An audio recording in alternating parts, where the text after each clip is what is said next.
নমস্কার বন্ধুরা, আমার ডেলি ব্লগে আপনাদেরকে অনেক স্বাগত জানিয়ে আজকের ভিডিওটা শুরু করলাম। বেশ কিছুদিন হয়েছে কলকাতায় নিজের বাড়িতে একটু ঘুরতে এসেছি। আপনাদেরকে আজকে আমি আমার বাড়ির পাশের একটা সুন্দর মাঠ দেখাই। ছোটবেলা থেকেই এই মাঠটাতেই কিন্তু আমরা বড় হয়েছি খেলাধুলো করে। এখন অবশ্য দেখলাম মাঠে খেলার লোকের ক্যান্ডিডেটের সংখ্যা খুবই কম।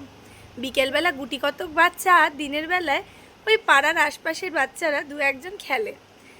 এখন দেখছি বেশ ধোপার কাপড় মাঠ ভর্তি করে মেলে রেখেছে। আমাদের ছেলেবেলায় অবশ্য মাঠে এরকম ধোপার কাপড় কেউ মেলতো না।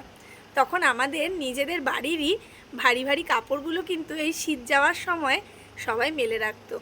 দেখতে পাচ্ছেন মাঠের ধারে কি সুন্দর কৃষ্ণচূড়া গাছ, আর এদিকে আমার বাড়ির নারকেল গাছ, নিম গাছ, আরও নানা রকম গাছ আছে।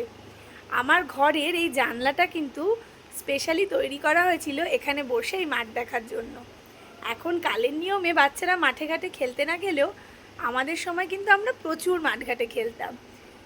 এখন বড় হলে খেলতে যাওয়ার ইচ্ছে না হলেও এই জানলা দিয়ে সুন্দর সুন্দর গাছের পাখিগুলোকে কিন্তু দেখতে দারুণ লাগে।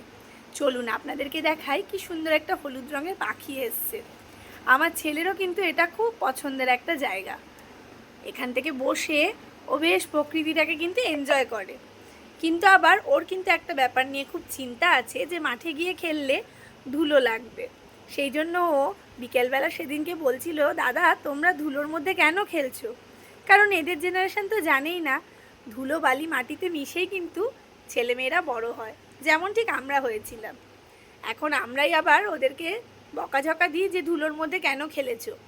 কিন্তু আমরা কিন্তু আমাদের দিনগুলো ভুলে গেছি। সত্যি এই মাঠটা অনেক স্মৃতি বহন করে থাকে। আমাদের অনেকের বড় হওয়া এই মাঠের মধ্যে খেলাধুলা করে। কেমন লাগলো আমার বাড়ির পাশের এই মাঠটা কমেন্ট সেকশনে অবশ্যই জানাবেন।